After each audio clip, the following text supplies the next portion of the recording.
ভাইয়া শুনো, মারতে পারো আমারে, মেরে ফেলবা, ঠিক আছে, মরেও যাব, কিন্তু মনে রাখো যুগে যুগে আল্লাহ তাআলা মুত্তাকির ইবাদত কবুল করে।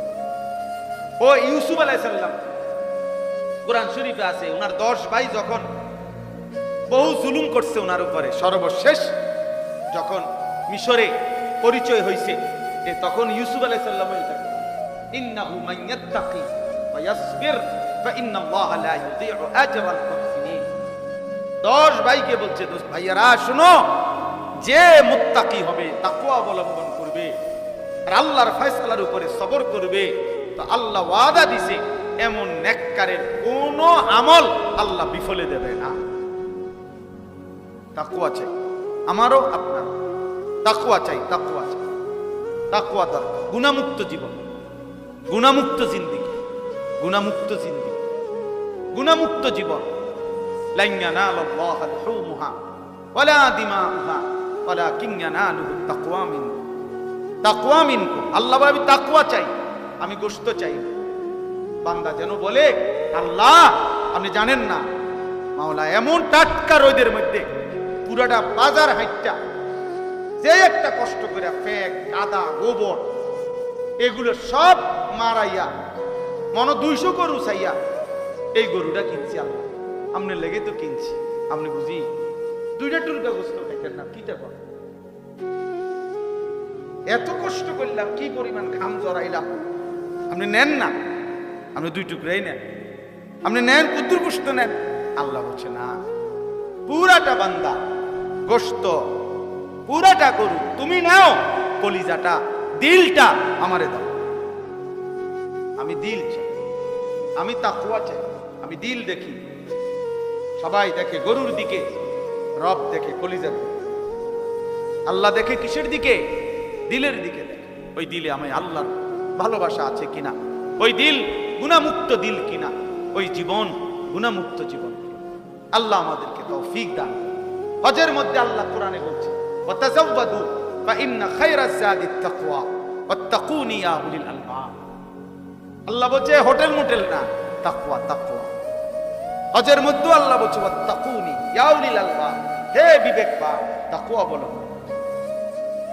হজের মধ্যেও তাকওয়া। রোজার মধ্যে আল্লাহ বলছে লাআল্লাকুম তাত্তাকুন, যেন মুত্তাকি হইতে। যাকাতের মধ্যে বলছে তুতাহিরুহুম ওয়া তুযাক্কিহিম বিহা, আমি আল্লাহ যাকাত দাও তো আমি এর বিনিময়ে তোমার অন্তর গুনাহ থেকে পবিত্র করে দেব। তাকওয়া, মুত্তাকি, তাকওয়া বানিয়ে দিয়া দেব। হুদাল্লিল মুত্তাকিন আল্লাযীনা ইউমিনুনা বিল গায়বি ওয়া ইউকিমুনাস সালাহ। নামাজেও তাকওয়া, ঈমানেও তাকওয়া, সবকিছুতেই তাকওয়া। আল্লাহ আমাদেরকে তাকওয়ার জীবন দান করে, তাকওয়ার জীবন দান করে। সর্বশেষ এই যুবক যে কয়জন ভাই আছেন তাদের জন্য আর 2টা মিনিট কথা, এরপরে আমার কথা শেষ। আমার কোরবানি সম্পর্কিত কথা আলহামদুলিল্লাহ যেটুকু বলার বললাম। বিস্তারিত মাসআলা আরো জেনে নেবেন, আরো বুঝে নেবেন। প্রত্যেকেই খেয়াল করবেন, আমি বাঁচতে কোরবানি না দিয়ানি বাঁচতারি না, দোস্ত দিয়ানি নৈকট্য পাইতে পারি। কথা বলেন না কেন? চেষ্টা করতে হবে আমি দিয়ানি কি পারি নৈকট্য হাসিল করতে, না দিয়ানি বাঁচতারি। আল্লাহ বাঁচাইছেন, আল্লাহ বাঁচাইছে না বেটা, আল্লাহ তোরে তৌফিকে দিছে না বেটা, গনাতে ধরছে না বেটা। এই জন্য কোরবানি দেওয়ার চেষ্টা করবেন, হজ করার চেষ্টা করবেন, যাকাত দেওয়ার চেষ্টা করবেন। আল্লাহ তৌফিক দান করেন। সর্বশেষ যে কথাটা ছেলেদের জন্য বলতে চাই, এখানে একটা কথা আছে, কাবিল তার বোন, তার সাথে ওই বোনের প্রেমে আসক্ত ছিল, ওই বোনকেই বিয়ে করতে চাইছে। অথচ আল্লাহর বিধান ছিল যে না, এই বোন না, বরং হাবিলের সাথে যে বোন তুমি তাকে বিবাহ করো। সে বলছেন আমি আল্লাহর বিধান মানি, আমি ওই নারীকে চাই। 2, আদম আলাইহিস সালাম, তিনি একজন নবী ছিলেন, তো তিনি বলছেন যে কাবিলকে যে তুমি হাবিলের সাথে বোনকেই বিবাহ করো। কাবিল বলছেন না, আমি নবীর হুকুমও মানি না, আমি নারী চাই, আমি যেটা পছন্দ করছি আমি এটাই চাই। 3, আদম আলাইহিস সালাম একজন পিতা ছিলেন, তার বাবা, শুধু নবী না উনি তো বাবাও। তো বাবা হিসাবে উনি বলছেন সন্তানকে তুমি হাবিলের সাথে বোনকে বিবাহ করো, এটাই বিধান, তুমি তোমার সাথে বোন বিবাহ করো না। সে বলছে আমি পাপ তোমারও মানি না, আমি নারী চাই। এই জন্য যেই যুবক, যেই কিশোর নারীতে আসক্ত, এই জানোয়ার আর মানুষ থাকে না। নারীর প্রতি আসক্ত যে এই ছবি, এই হারাম প্রেম, হারাম সঙ্গে থাকে, ওই শেষ পর্যন্ত তার কথা হয় এমন যে আমি আল্লাহ মানি না, আমি নবী মানি না, আমি মা বাপ মানি না, আমি নারী চাই, আমি নারী চাই। নাউজুবিল্লাহ, নাউজুবিল্লাহ। আমার কাছে একটা কিতাব আছে, শায়েখ মোহাম্মদ সালেহ আল মুনাজ্জিদ, এই কিতাবের মধ্যে আমরাদুল কুলুব, অন্তরের রোগ সমূহ, এই বইয়ের মধ্যে আছে। উনি বলছে নারীর আসক্তি এত জঘন্য, উদাহরণ দিছে পূর্ববর্তী এমন ব্যক্তি পৃথিবীতে গেছে যে নারীর প্রতি আসক্তি হয়ে শেষ পর্যন্ত সে এই কথা বলে ফেলছে যে আমি সৃষ্টিকর্তার সান্নিধ্য কিংবা জান্নাত প্রাপ্তি সেটাও পছন্দ করি না, তোমাকে যদি না পাই আমি রবের সান্নিধ্য চাই না, তোমাকে যদি না পাই আমি জান্নাতও চাই। এই জন্য একজন যুবক যদি মনে রেখো, বিবাহ বহির্ভূত আল্লাহ তাআলা সবর করতে দিলে নির্দিষ্ট সময়ে হালাল পবিত্র স্ত্রী মিলে যাবে, মিলে যাবে। এত বড় কাগজ করবার আমার টাইম নেই, আপনি আগে দিলেন না কেন ভাইয়া?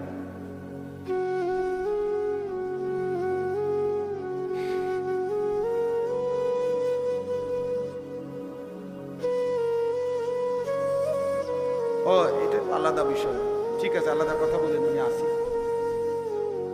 জি, তাইলে নারীর আসক্তি, নারীর প্রতি লোভ শেষ পর্যন্ত আল্লাহ ভুলায় দেয়, নবী ভুলায় দেয়, মা বাবার ইজ্জত কি করে দেয়?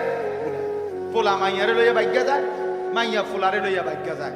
এরপরে মাস তিনেক পরে হয় পোলা মাইয়ারে নয় মাইয়া ফুলারে ফাঁসাতে একটা লাথি দিয়া মানে পিছে দিয়ে যে যারে লাথি দিতে, যে যারে লাথি দিতে, লাথি ছাড়া আর কপালে আর কিছু কপালে। স্বামী স্ত্রীর পবিত্র বন্ধন আল্লাহ ওয়াদা দিছে, স্বামী স্ত্রীর পবিত্র বন্ধনে আমি আল্লাহ তিনটি নিয়ামত দান করি। কয়টা? লিতাসকুনু ইলাইহা। এক নাম্বার, আমি আল্লাহ স্বামীকে বলছি তোমার স্ত্রী দেব তোমাকে, পুরুষকে বলছে এক, তোমার দিল আমি সুকুন শান্ত করে দেব। দুই, ওয়াজআলা বাইনাকুম মাওয়াদ্দাতান, উভয়ের মাঝে ভালোবাসা দিয়ে দেব। তিন, রাহমাতান, একে অপরের প্রতি দয়া মায়াও দিয়ে দেব। দিল শান্ত করে দেব, ভালোবাসা দিয়ে দেব, আর দয়া মায়াও দিয়ে দেব। তো তুমি রাস্তার নর্তকীর থেকে এটা পাইবা, তুমি মোবাইলের নর্তকী তোমারে ভালোবাসা দিব করতে, বেড়ি তো হুদা আসে, বেড়ি তো চোররে দেখলো আসে, ডাকাইতে দেখলো আসে, বুড়ারে লেগেও আসে, জোয়ানের লেগেও আসে। বেপর্দা নারী কি শুধু জোয়ানের লেগে নিয়ে আসে? এই তো সবাই লেগে আসতেছে যে সবাই দেখো জোয়ান বুড়া অসর, সবাই লেগে তো হাসে দিছে। তার তো টাকা দরকার, তার তো ভিউ দরকার, তার তো সম্পদ দরকার। নাউজুবিল্লাহ, নাউজুবিল্লাহ। আল্লাহ আমাদেরকে মাফ করে দেন। এজন্য হাবিল কাবিলের এই ঘটনা থেকে আমরা এটা শিক্ষা পাই, নারীর আসক্তি। এই পৃথিবীতে প্রথম পাপ নারীর আসক্তি। ওই কাবিলের প্রথম গুনাই এটা যে নারীর প্রতি আসক্তি। আর এই পৃথিবীতে প্রথম কার্যকর আল্লাহর অবাধ্যতা কতল। নারীর জন্য কাউকে কি করা? আউয়ালু মান সান্নাল কাতল, এই প্রথম হত্যার সূচনা করেছে কাবিল। এজন্য পৃথিবীতে যত মানুষ অন্যায়ভাবে হত্যা হয়, প্রত্যেকটা অন্যায় হত্যার পাপ কাবিলের আমলনামাতেও লেখা হয়। নাউজুবিল্লাহ, আল্লাহ আমাদেরকে মাফ করে দেন। এজন্য কিশোর যুবকরা, মাদ্রাসার তালিবে ইলম আছো, কোন শিক্ষক আছেন, যে আছো দোস্ত, আমি সহ আমরা সবাই নিজেকে পবিত্র রাখতে হবে। আখলাকের পবিত্রতা, চরিত্রের পবিত্রতা দোস্ত অনেক বড় নিয়ামত। পৃথিবীতে আলোকিত মানুষ হয় তারা যে তার আখলাক ভালো। চরিত্রহীন যুবক, চরিত্রহীন ছেলে মেয়ে ওই অপদার্থ একদিন পৃথিবী থেকে হারিয়ে যাবে। আল্লাহ আমাদেরকে হেফাজত করেন, চরিত্রবান উত্তম আখলাকওয়ালা যুবক হিসাবে কবুল করে নেন। আগামীর পৃথিবীতে ইমানদার চরিত্রবান আখলাকওয়ালা যুবকের খুব দরকার। সারা পৃথিবী যুদ্ধমুখর পৃথিবী, সারা পৃথিবীতে ঈমান আর কুফরের যুদ্ধ মূলত শুরু হয়েছে, চলতেই থাকবে। শেষ পর্যন্ত মাহদীও আসবে, দাজ্জালও আসবে, কুফরের পরাজয় হবে, ঈমানের বিজয় হবে ইনশাআল্লাহ। ফিলিস্তিন আর ইসরায়েল দুই দেশের যুদ্ধ না, ঈমান আর কুফরের যুদ্ধ। ফিলিস্তিন ঈমানের প্রতীক, ইসরায়েল কুফরের প্রতীক। পাকিস্তান ভারত এটা দুই দেশের যুদ্ধ না, পাকিস্তান ঈমানের প্রতীক, ভারত বেঈমানের প্রতীক, কুফরের প্রতীক। এজন্য ভারত পাকিস্তান যুদ্ধ না, ঈমান আর কুফরের যুদ্ধ। ইসরায়েল ফিলিস্তিন যুদ্ধ না, ঈমান আর কুফরের যুদ্ধ। এবং এই যুদ্ধে ইনশাআল্লাহ আজ কিংবা কাল মুমিন জিতবে ইনশাআল্লাহ। ওরা ওদের এই অপারেশনের নাম দিছে, এই হিন্দু বেঈমানরা, এই কসাই মোদি, ভারতের ওই বেঈমান, তার এই অপারেশনের নাম দিছে অপারেশন সিঁদুর। এটা হিন্দু ধর্মের একটা চিহ্ন, হিন্দু নারীর চিহ্ন, কপালে সিঁদুর দেয়। এই সিঁদুর, এই আক্রমণের নাম দিছে অপারেশন সিঁদুর। তার মানে কি? ধর্মকে টেনে আনছে তারা, ধর্মীয় প্রতীক তাদের এটা। তারা বুঝাইতে চাইছে এটা ধর্মের যুদ্ধ, এটা তারা ধর্মকে পাশে টানলে হিন্দু জনগণকে উত্তেজিত করতে পারবে। কথা বুঝছেন না? এই জন্য এটা আগায়, এটাকে আনছে। তো বাকি এটাই ইনশাআল্লাহ, এটাই সঠিক, এটাই সত্য। বিজয় ইমানদারের হবে ইনশাআল্লাহ। কাশ্মীরও বিজয় হবে, আরাকানও বিজয় হবে ইনশাআল্লাহ। দিল্লির লাল কেল্লাতেও একদিন কালেমার পতাকা উড়বে ইনশাআল্লাহ। যুদ্ধই হবে, জিহাদই হবে। হয় আমি করব, নয় আমার সন্তান করবে ইনশাআল্লাহ। আগামী জেনারেশন যুদ্ধ করবে ইনশাআল্লাহ। আল্লাহ তৌফিক দেন, আল্লাহ কবুল করেন, আল্লাহ আমাদের সবাইকে ঈমান আমলের জিন্দেগি দান করেন। আমার অনেক প্রিয় ভাই, ছোট ভাই, আমার শায়েখ আরিফ বিল্লাহ হাকিমুন নফস আল্লামা মুফতি মুশতাকুন নবী কাসিমি হযরত দামাত বারাকাতুহুমের একান্ত প্রিয় ছোট ভাই, আমাদেরও স্নেহধন্য, ব্যক্তিগতভাবে আমরাও যাকে খুব আদর করি, আমাদের সেই প্রিয় হযরত মাওলানা মুফতি মারুফ বিল্লাহ, সে ইনশাআল্লাহ দোয়া করবে। আমরা তার দোয়াতে শরীক হই, সে ইনশাআল্লাহ দোয়া করবে, আমরা সাথে আছি। আজকের মজলিসে আল্লাহ তাআলা তাকেও, আরো যত মেহমান এসেছেন, আপনারা কষ্ট করে গরমে পড়ছেন, আল্লাহ আপনাদের সবাইকে উত্তম বিনিময় দান করেন। আমাদের মাদ্রাসার জন্য আমরা 94.5 শতক জায়গা কিনছি। আমাদের মাদ্রাসার জন্য এই 94.5 শতক জায়গা প্রায় দলিল সহ 2 কোটি 20 লাখ টাকা। এই 2 কোটি 20 লাখ টাকার এই জমিন এখনো অর্ধেক টাকা পরিশোধ করা বাকি আছে। 1 কোটি 4-5 লাখ টাকার মতো সুদ করছি, অর্থাৎ মালিককে আরো দিছি টাকা, কিন্তু আমি ঋণ করছি অনেক টাকা, অনেক টাকা। 1 কোটি টাকার উপরে আমি শুধু ঋণে করছি। আল্লাহর উপরে তাওয়াক্কুল করে চেষ্টা করতেছি। আল্লাহর বান্দাদের অনেকেই আলহামদুলিল্লাহ, দেশের প্রবাসী সবাই কম বেশি দিছে। সবাই না দিলে আমি 1 কোটি 5-7 লাখ টাকার মতো সুদ করলাম কেমনে? সবাই দিছে আলহামদুলিল্লাহ। একেবারে একজন আমাদের এক ভাই 30 লাখ টাকা দিছে একা, আবার এক ভাই 15 টাকা দিছে। একটা ছেলে আমারে 15 টাকা, 10 টাকার একটা নোট আর 5 টাকার একটা পয়সা, এই 15 টাকা মাদ্রাসার জমিতে দিছে। আমি তার টাকাও ভালোবেসে নিছি। 30 লক্ষ টাকা যে ভাই দিছেন, তার টাকাও ভালোবেসে নিছি। এই জন্য আপনাদের সবার কাছে অনুরোধ, আপনারা যারা এখানে উপস্থিত আছেন অথবা যারা শুনতেছেন, সবার কাছে আন্তরিক, 2 কোটি 20 লাখ টাকার এই জমির টাকাগুলো সুদ করতে হবে, দলিল করতে হবে। আর শুধু তো জমির টাকা সুদ করা না, আমরা এখানে যাওয়া দরকার। আমাদের এই মাসেও আমাদের মজলিসে শুরার বৈঠক হয়েছে। বাংলাদেশের শ্রেষ্ঠ বুজুর্গ আল্লামা শায়েখ সাজিদুর রহমান দামাত বারাকাতুহুম হেফাজতে ইসলামের মহাসচিব এবং আমাদের পরম শ্রদ্ধেয় মুরব্বী আল্লামা নুরুল হক সাহেব সহ বুজুর্গ উলামায়ে কেরাম বলছে খুব দ্রুত গতিতে ফিকির করে আমাদের মূল জায়গাতে যাওয়ার জন্য। একটা মসজিদ নাই, মাদ্রাসার ছাত্ররা এখানে আলহামদুলিল্লাহ এই বছর হেদায়েতুন নাহু জামাত পর্যন্ত, মানে আপনাদের জেনারেলদের হিসাবে অষ্টম শ্রেণী, এই অষ্টম শ্রেণী পর্যন্ত ক্লাস আছে আলহামদুলিল্লাহ। 484 জন ছাত্র, প্রায় 500-র মতো ছাত্র এখানে পড়ালেখা করে। একবারে কাগজে পত্রে হিসাব করা। 3টা জায়গায় ক্লাস হয়। এই ভবনে আমাদের আবু বকর ভাইয়ের ভবন, ওই পাশে ওনার ছোট ভাইদের ভবন, ওই পাশে আমাদের ওসমান ভাইদের ভবন, নুরানি অংশ ওইখানে নামাজ পড়ে, কিতাবখানার ছেলেরা এখানে নামাজ পড়ে, নাজেরা হেফজখানার ছেলেরা ওই ভিতরে আরেকটা হেফজখানা আছে বড়, ওইখানে নামাজ পড়ে। 3 জায়গায় মিলাইয়া 5 ওয়াক্ত নামাজ হয়। একসাথে পড়ার মতো কোনো জায়গা নাই। এই মসজিদ দরকার। একটা মসজিদ আমার স্বপ্ন, একটা সুন্দর মসজিদ হবে, সেখানে নামাজ পড়বে তালেবে ইলম, মহল্লাবাসী, জুমা হবে, এতেকাফ হবে। এই জন্য মসজিদ দরকার, মাদ্রাসার ভবন দরকার। এই সব কাজ আমার মালিক চাইলে হয়েই যাবে, আর হবে ইনশাআল্লাহ। আমার শায়েখ আল্লামা মুফতি মুশতাকুন নবী সাহেব হুজুর সব সময় বলে, একজন বলছে দেবে, একজনকে বলছি উনি বলছে দেবে।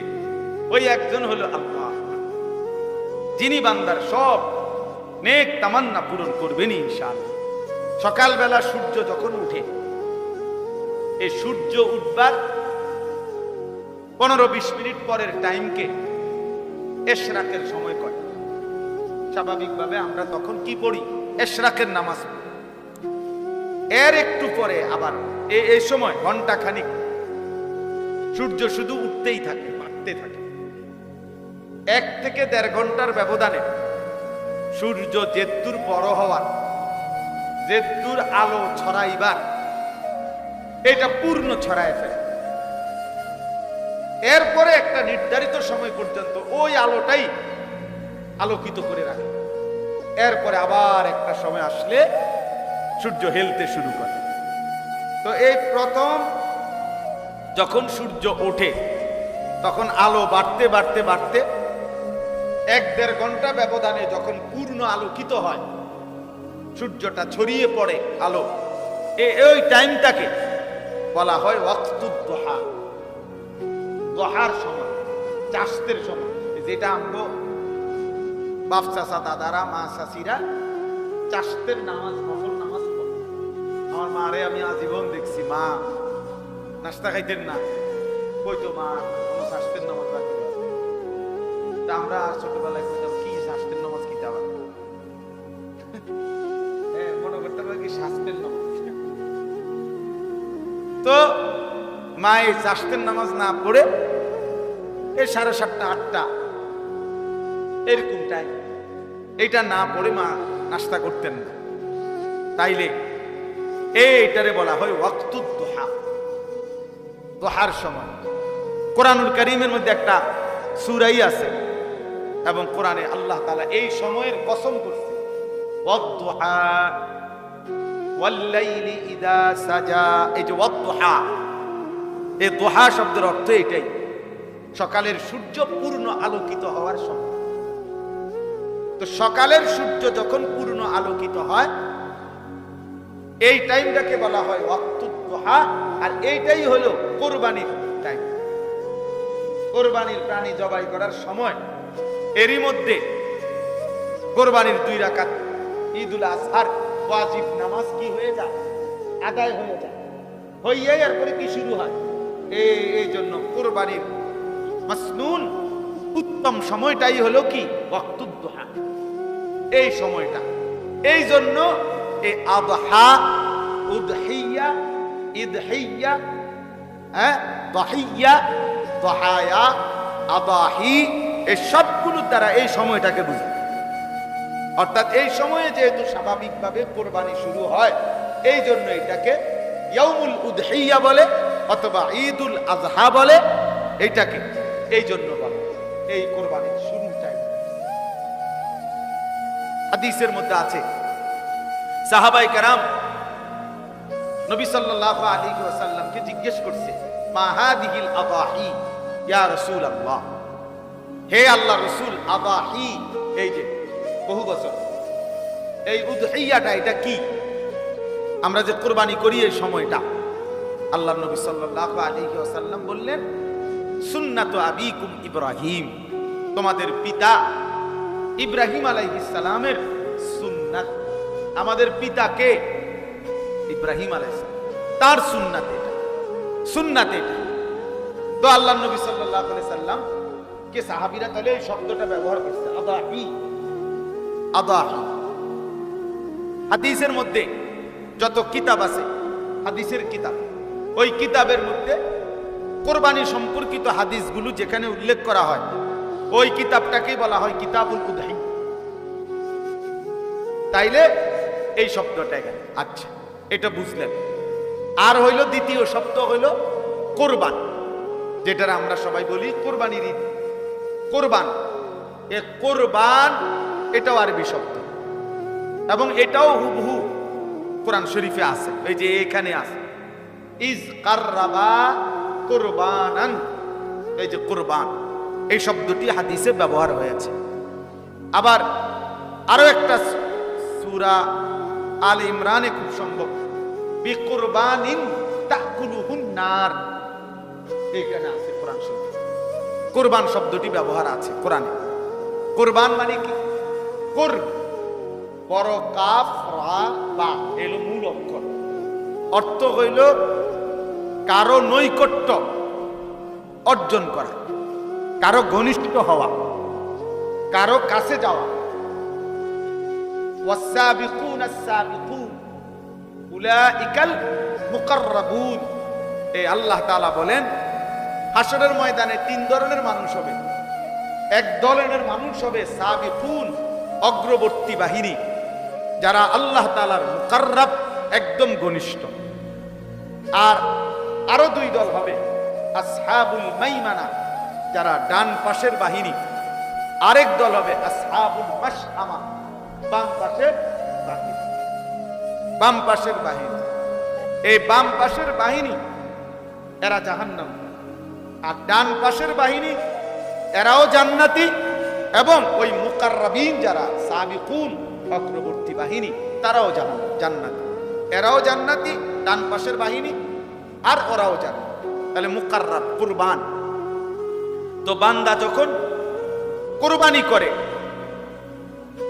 এই প্রাণী জবাই করে নির্ধারিত, তো এর মাধ্যমে একজন বান্দা মহান আল্লাহ পাক রব্বুল আলামিনের সীমাহীন অত্যন্ত ঘনিষ্ঠ নৈকট্য অর্জন করে। আচ্ছা, কেমন নৈকট্য, কেমন ঘনিষ্ঠতা হয় কোরবানির মাধ্যমে?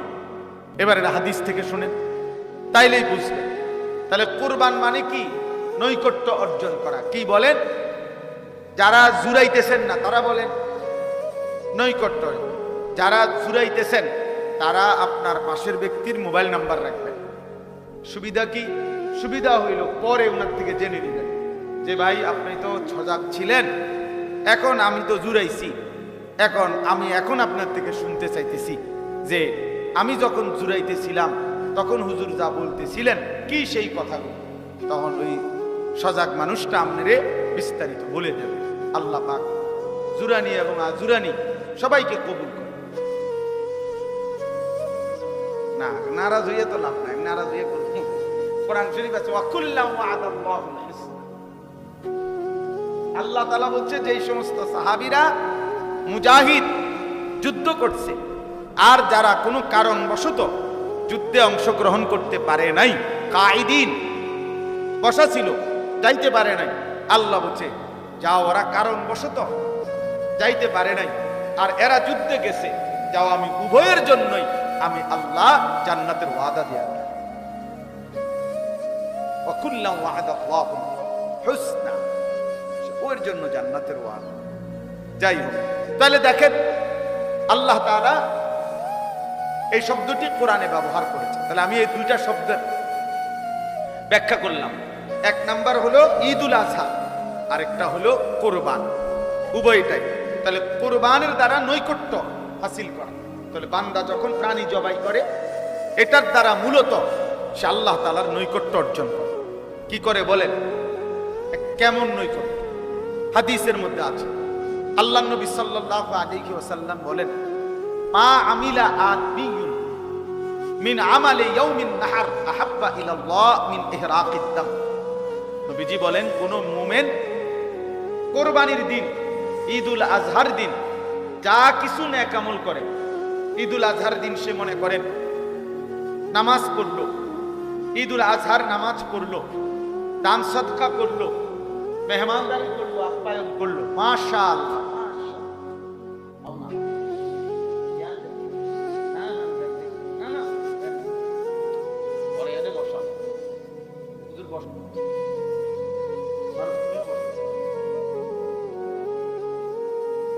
আল্লাহু আকবার, কফাল মাশাআল্লাহ। তাইলে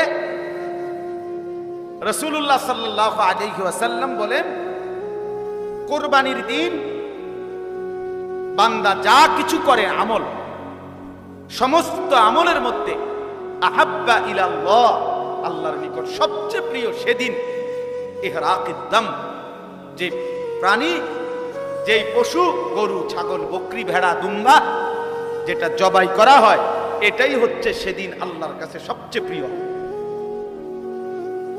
সবচেয়ে প্রিয় আহাব্বা ইলাল্লাহ, সবচেয়ে প্রিয়। ওয়া ইন্নাহু লায়াতি ইয়াউমাল কিয়ামা বিকুরুনিহা ওয়া আশআরিহা ওয়া আযলাফিহা। আচ্ছা, মাশাআল্লাহ। আল্লাহ তাআলা বলেন, নবী সাল্লাল্লাহু আলাইহি সাল্লাম বলেন, ওই ব্যক্তি যে কুরবানি করলো, সে কিয়ামতের দিন এই প্রাণীটা তার জন্য আনা হবে, বিকুরুনিহা, ওই প্রাণীর শিং, ওয়া আশআরিহা, ওই প্রাণীর পশমগুলো, ওয়া আযলাফিহা, ওই প্রাণীর খুর, পায়ের যে কি খুর, খুর বুঝেন না, পায়ের গোড়ালি নিচেরটা খুর, তাহলে যেইটার পশম, শিং, খুর, এইটা আনা হবে, আর বাকি গোস্তটি শুধু হালাই।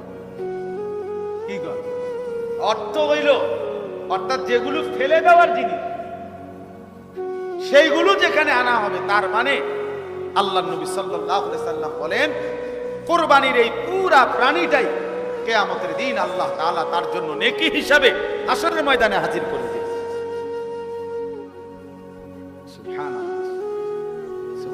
কিছু মুনাফিক আছে, কিছু বেঈমান আছে, কিছু নাস্তিক মুরতাদ মার্কা নামধারী কিছু মুসলমান আছে, এখনো বলে যে কুরবানির দিনের এই অজস্র প্রাণী জবাই না করে যদি সেই টাকাগুলো গরিব দুঃখীকে সহযোগিতা করতে ভালো হতো।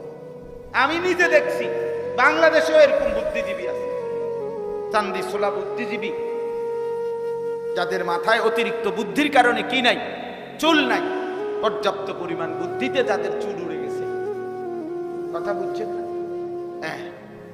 এরকম বুদ্ধিজীবীর পণ্ডিত, তারা মনে করছে এটা শুধু একটা পশু জবাই, তারা মনে করছে এটা সিরেফ গোশত খাওয়া, গোশত খাওয়া না। তাইলে এই জন্য এটা জরুরি বিষয়। আল্লাহ নবী সাল্লাল্লাহু আলাইহি সাল্লাম বলেন, এই প্রাণী জবাই এটা তার ইবাদত, এটা তার আখিরাতে নেকির একটা শ্রেষ্ঠতম মাধ্যম। কিয়ামতের দিন সে খুশি হয়ে যাবে তার আমলনামার এই ওজন দেখে, তার মিজানের পাল্লার এই ভার দেখে, যখন এই নেকিটা তার জমা। গরিব দুঃখীকে সাহায্য করতে মন চায়, গরিবকে সাহায্য করতে মন চায়, তো তুমি কোরবানির টাকা দিয়ে দিতা কেন? বাটপা কোরবানির টাকা থেকে দিবা কেন? তুমি আলাদাভাবে মানুষদেরকে উৎসাহিত করো যে গরিব দুঃখীর সাহায্যের জন্য, যে অন্য টাকা থেকে দিবে। শরীয়ত কর্তৃক যেটা নির্ধারণ করছে কোরবানি, সেটার থেকে দিবে কেন? কথা বোঝেন নাই? আর কোরবানির গোশত তো দান করার কথা, গরিব দুঃখী অসহায়কে, সেটা আলাদাভাবেই তো কোরআনে আছে। ফাকুলু মিনহা ওয়া আতইমুল বাঈসাল ফাকির, ফাকুলু মিনহা ওয়া আতইমুল কানিআ ওয়াল মু'তার। আল্লাহ দুইবার বলছে, অসহায়কে দাও, অভাবগ্রস্তকে দাও, এমন কি যে চায় না তাকেও খুঁজে দাও। লজ্জায় শরমে হয়তো বলে নাই, কোরবানিও করে নাই, তুমি তাকে তালাশ করে দাও, খুঁজে দাও। এজন্য এটা জরুরি বিষয়। আপনার ইসলামকে আঘাত করা এদের মূল মাকসাদ। এই আজকে নারী সংস্কার কমিশন, এখানের এই কিছু এই মহিলা যেগুলো বুদ্ধিজীবী নামের কলঙ্ক, এই মুরতাদগুলো ঠিক একই বিষয়। এদেশে নারীরা ইসলাম যেটুকু সম্পত্তি তাকে দিয়েছে, এইটা কিভাবে ফিরে পাবে ঠিক মতো বাইদের থেকে সমাজের সর্বত্র, এই আইনটাকে যদি কার্যকর করা হইতো, এটাকেও যদি বাস্তবায়ন করা হইতো, এর জন্য যদি প্রশাসনিক, রাষ্ট্রীয়, সামাজিক সকলভাবে ব্যাপক উদ্যোগ নেওয়া হইতো, তাইলেও নারীরা সম্পত্তি পাইয়া বাইসা যাবে। কিন্তু বেঈমানের মূল বিষয় হলো নারীর সম্পত্তি দেওয়া না, মূল বিষয় হলো কোরআনে আঘাত করা, ইসলামে আঘাত করা। মেন টার্গেট হলো এইটা। এই জন্য নারীকে পুরুষের সমান সমান সমান সম্পত্তি দিতে হবে। হ্যাঁ, নারী পুরুষের আহ্বানে এটা, তাদের বক্তব্য এটা যে পারিবারিক পুরুষের যেই অধিকার, এটা ভেঙ্গে সমতা করো, সমতা ভেঙ্গে করো সমতা, সমান করে ফেলো। নাউযুবিল্লাহ। এই জন্য আলহামদুলিল্লাহ এদেশের লক্ষ কোটি উলামায়ে কেরাম, এদেশের লক্ষ কোটি সাধারণ জনতা, হেফাজতে ইসলাম বাংলাদেশ সহ বাংলাদেশের সর্বস্তরের ইমানদার মুসলমানের ছোট বড় সকল সংগঠন তাদের এই নারী সংস্কার কমিশন নামের কোরআন সুন্নাহ বিরোধী এই প্রস্তাবনাকে ঘৃণা ভরে প্রত্যাখ্যান করছে, ঘৃণা ভরে প্রত্যাখ্যান করছে। কারো কাছে 2 পয়সার কোনো মূল্যায়ন পায় নাই। 2-4টা নাস্তিক মুরতাদ হয়তো বলতে পারে পক্ষে, বাকি সংখ্যাগরিষ্ঠ মুসলমান ইমানদার ধর্মপ্রাণ মানুষ, এমনকি ভিন্ন ধর্মের মানুষও, তারা তাদের এই বক্তব্যকে, তাদের এই প্রতিবেদনকে অনেকাংশই গ্রহণ করে নাই। আর এভাবেই আল্লাহ তাআলা কোরআনের দুশমনকে যুগে যুগে বেইজ্জতি করে, রাসূলুল্লাহর দুশমনকে বেইজ্জতি করে। যাই হোক, তাইলে আমরা এই কথাটা বলতে চাইলাম যে কুরবানির মাধ্যমে আল্লাহ নবী সাল্লাল্লাহু আলাইহি সাল্লাম বলেন, 1 নম্বরে ঈদুল আজহার দিন সর্বশ্রেষ্ঠ আমল হলো কি? প্রাণী জবাই করা। 2 নম্বরে নবীজি বলছেন এই প্রাণীটা খুর, পশম, এমনকি তার শিং সহ, মানে পুরাটা কুরবানির প্রাণী কিয়ামতের দিন তার নেকির জন্য মিজানের পাল্লায় উঠায় দেওয়া। আর কি? এরপরে আছে 3য় অংশ হাদিস। এক হাদিসে যথেষ্ট, আরো হাদিস আছে, এইটাই সারব বলার জন্য। 3য় অংশ এই হাদিসের, ওয়া ইন্নাদ দামা লা ইয়াকাউ মিনাল্লাহি বিমাকানিন ক্বাবলা আন ইয়াকাআল আবদ। সুবহানাল্লাহ। আল্লাহ নবী সাল্লাল্লাহু আলাইহি সাল্লাম বলেন, কুরবানির প্রাণীটাকে যখন শোয়ানো হয় জবাই করার জন্য, এই জবাই করার সময় জবাই করলে রক্তের ফোঁটা যখন জমিনে পড়ে, আল্লাহ রাসূল সাল্লাল্লাহু আলাইহি ওয়াসাল্লাম বলেন, প্রথম ফোঁটা রক্ত জমিনে পড়বার আগেই 7 আসমানের ঊর্ধ্বে আল্লাহ পাকের আরশে এই কুরবানি পৌঁছে যায়। সুবহানাল্লাহ। এটা রীতিমতো ভাবার বিষয়, আল্লাহর নৈকট্য কত দ্রুত হাসিল। মানে আপনি হিসাব বুঝবেন আপনারা, যে কোরবানির প্রাণীকে যখন শোয়ানো হয়, গরু বা ছাগল, তো দেখবেন গলার থেকে যেখানে ছুরি লাগাবে, এখান থেকে মাটি, মানে এটার থেকে তার যে মাটিটা, এইটার ব্যবধান কি 2 হাত, কত 1 হাত, আধা হাত, তো 1 বিঘত ধরে, আচ্ছা ধরে নিলাম সর্বোচ্চ 1 বিঘত হইতে পারে, একেবারে বেশিতে বেশি। তাইলে এই 1 বিঘত 4 আঙ্গুলের ব্যবধান, তাহলে 1 বিঘত জায়গা ব্যবধান, এখানে জবাই করছে, এখানে মাটি, তাহলে এখান থেকে এখানে রক্ত পৌঁছতে কয় মিনিট লাগবে? কয় সেকেন্ড? 2 সেকেন্ড, 2 থেকে 3 সেকেন্ড। তাহলে 2 থেকে 3 সেকেন্ড রক্ত গলার থেকে জমিনের পৌঁছবার আগেই 3 সেকেন্ড আগেই 2 সেকেন্ড আগে আরশে আজিমে পৌঁছে। বাহ বাহ, মালিকের কতটা ঘনিষ্ঠ হয় বাবা, আল্লাহ তাআলার কতটা নৈকট্য আছে, এদিক দিয়ে কত দূরে। হ্যাঁ, এখান থেকে প্রথম আসমান আজকে পর্যন্ত পৃথিবীতে বিজ্ঞানের সর্বাধুনিক প্রযুক্তির এই যুগেও আমেরিকা, পৃথিবীর সবচেয়ে বড় মহাকাশ গবেষণা সংস্থা হলো আমেরিকার নাসা। এই নাসার বিজ্ঞানীরা আজকের এই দিন পর্যন্ত প্রথম আসমান কোথায়, প্রথম আসমানের যে সীমানা ছাদ, শক্ত যেই ছাদ, এটা বের করতে পারে আজকের এই দিনও পায়, এখনো খুঁজেই পায় নাই প্রথম আসমান।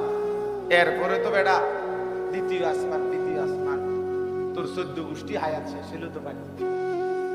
প্রথম আসমান কোথায় বিজ্ঞান জানে না, নাসার বিজ্ঞানীরা জানে না, প্রথম আসমানের সীমানাই খুঁজে পায় না। এই সৌরজগৎ সব প্রথম আসমানের নিচে,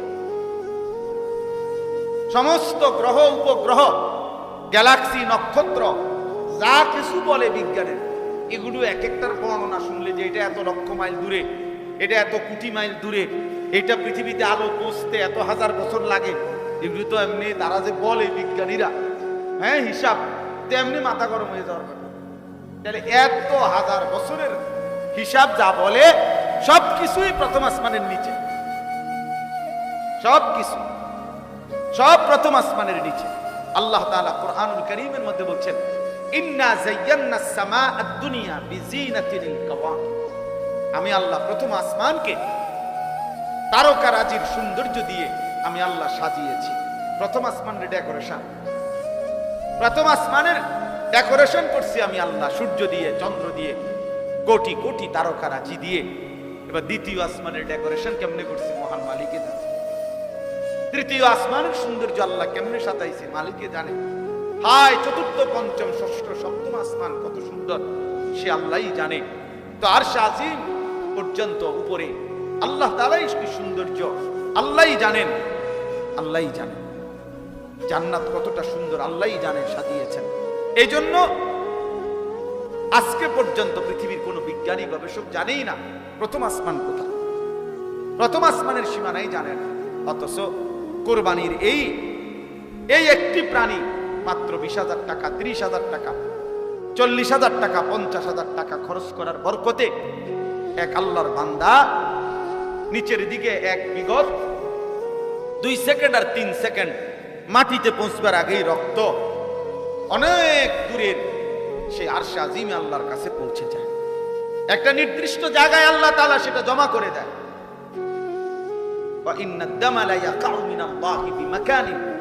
আল্লাহর কাছে একটা নির্দিষ্ট জায়গায় আল্লাহ তাআলা এই রক্ত, এই প্রাণীর খবর পৌঁছিয়ে দেয়। এইবার এই 3টা কথা বলে নবী সাল্লাল্লাহু আলাইহি সাল্লাম বলছেন, এখানে 3টা কথা বলছে হাদিস। 1 নাম্বার, ঈদের দিন, কোরবানির দিন আল্লাহর কাছে সবচেয়ে প্রিয় আমল কোনটি? বলেন না, প্রাণী জবাই করা। দ্বিতীয় হলো এই প্রাণীটা কিয়ামতের দিন পুরাটা নেকি হিসাবে আসবে। 3 নাম্বার, এই প্রাণীর রক্ত জমিনে পৌঁছবার আগেই কার কাছে পৌঁছে? আল্লাহর আরশে পৌঁছে, আল্লাহ পাকের কাছে পৌঁছে। তাহলে কুরবানির মাধ্যমে এত দ্রুত গতিতে, এত শর্ট টাইমে বান্দা আল্লাহর কুরব, নৈকট্য হাসিল করে। এই জন্য এটারে কুরবান, এই জন্য এটারে কি বলে? কুরবান। এই জন্য নবী সাল্লাল্লাহু আলাইহি সাল্লাম বলেন, ফাতিবু বিহা নাফসান। এই হাদিসের শেষ শব্দে, অতএব তোমরা খুশি খুশি দিলে কুরবানি। কি দিলে? খুশি খুশি। আরো 5,000 টাকা বাড়ায় নাও, আরো 10,000 টাকা বাড়ায়, হ্যাঁ আরো 2,000 টাকা বেশি দাও। যেমনি সুন্দর হয়, যেমনি সুন্দর হয়, খুশি খুশি দিলে। না ফাইতে কুরবানি করতেছি, হ্যাঁ আরে আজকে 12 বছর কুরবানি করি, এবছর না করলে মানুষে কি কইব? মানুষে আপনার মাথা কইব, আপনার বাপের মাথা বলবো। মানুষে কি বলবো? মানুষে বলবো আরে আপনি কুরবানি দিচ্ছেন তো কি? মানুষে বলবে কি আর না বলবে কি? মানুষ দেখলে কি আর না দেখলে কি? লোক দেখানোর কোনো মানসিকতা ইখলাস কাকে বলে? আল্লাহর জন্য কোনো কাজ, এটার অর্থ কি? ফুজাইল ইবনে আয়াজ রাহমাতুল্লাহ আলাইহি বলছেন, এটা স্পষ্ট আছে, আল আদকার কিতাবে আছে, আমি নিজে পড়ছি। তিনি বলছেন, তারকুল আমাল লি আজালিন নাস শিরকুন ওয়াল আমালু লি আজালিন নাস রিয়াউন ওয়াল ইখলাসু আন ইউআফিয়াকাল্লাহু মিনহুমা। মানুষ কিছু বলবে এই জন্য কোনো আমল ছেড়ে দেওয়া শিরক। মানুষ দেখবে, দেখুক এই জন্য কোনো আমল করা, এটাও শিরক। বুঝো নাই? তারকুল আমাল লি আজালিন নাস, মানুষের জন্য ছেড়ে দিই। আমি নামাজ পড়লাম হইলে, আমি কোরবানি দিলাম হইলে, অথবা আমি এই দানটা করলাম হইলে, কিন্তু মানুষই কি তা কয় এই জন্য দিলাম না। তাহলে মানুষ কিছু বলবে বলে ছেড়ে দিল। আবার মানুষ দেখুক, কিছু বলুক, কিছু বলুক, মানুষ এই জন্য আমলটা করা, এটাও রিয়া, এটাও শিরক। তাহলে ইখলাস কি? আল্লাহর জন্য হোক কি? তো তিনি বলেন, ওয়াল ইখলাসু আন ইউআফিয়াকাল্লাহু মিনহুমা, আল্লাহ তোমাকে উভয়টার থেকে রক্ষা করা, এটাই হলো ইখলাস। যে আমি মানুষকে দেখানোর জন্য করব না, মানুষের জন্য ছাড়ব। ছেড়েছিও তো আল্লাহর জন্য, করেছিও কার জন্য? ভালোবাসেছি আল্লাহর জন্য, বিরোধিতাও করেছি আল্লাহর জন্য। মান আহাব্বা লিল্লাহ ওয়া আবগাদা লিল্লাহ ওয়া আ'তা লিল্লাহ ওয়া মানা লিল্লাহ ফাকাদ ইসতাকমালাল ঈমান। ভালোবাসলো যে আল্লাহর জন্য, বিরোধিতা করলো আল্লাহর জন্য, দান করলো আল্লাহর জন্য, দান করে নাই নিষেধ করলো, না বেটা আমি দেব না, এটা গান, এটা বাদ্য, এটা নাচ, এটা খেলাধুলা, এটা হারাম কাজ, আমি এমন কাজে দেব না এক টাকাও, জান যায় যাবে। তো আল্লাহর জন্য নিষেধ করলো, আবার আল্লাহর জন্য দান করলো। আল্লাহ রাসূল সাল্লাল্লাহু আলাইহি সাল্লাম বলেন, তার ঈমান পূর্ণ হয়ে গেল, তার ঈমান পূর্ণ হয়ে গেল, তার ঈমান পূর্ণ হয়ে গেল। এই জন্য কোরবানির মাধ্যমে বান্দা আল্লাহ তাআলার গভীর নৈকট্য আছে। এই জন্য কোন রকম কোরবানি করতে নাই। ফাতিবু বিহা নাফসান, খুশি খুশি দিলে কোরবানি করে, ওই জোরাত আলীর কোরবানি না, দেও আর চাও কোন রকম একটা দেও না। হ্যাঁ, অথবা কোরবানি ওয়াজিব হইছে যতজনের, ফাঁকি ঝুঁকি। কোরবানি ফ্যামিলির মধ্যে ছেলে উপার্জন করে, বাবা উপরে কোরবানি ওয়াজিব, ছেলের উপরেও কোরবানি ওয়াজিব। ছেলে বিয়ে করে নাই কিন্তু তার সম্পদ আছে, তার উপার্জন আছে, কামাই আছে, তার উপরেও কোরবানি ওয়াজিব। তাহলে যতজনের উপরে কোরবানি ওয়াজিব, কোরবানি ওয়াজিব হইছে ফ্যামিলির 4 জনের উপরে কোরবানি দেয়। কয়া দিছে তো হুজুর আমাদের ঘরে কোরবানি দিছে, না না আপনার ঘরে গোশতের ব্যবস্থা হইছে, এটা করে আমরা বুঝি না মিয়া।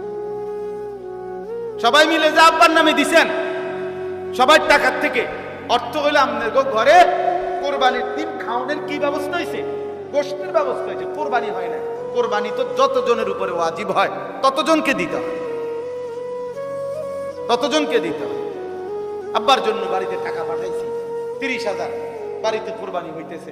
আপনি তো প্রতি বছরই, আরে বছরের অন্য মাসে তো তুমি মিয়া বাড়িতে টাকা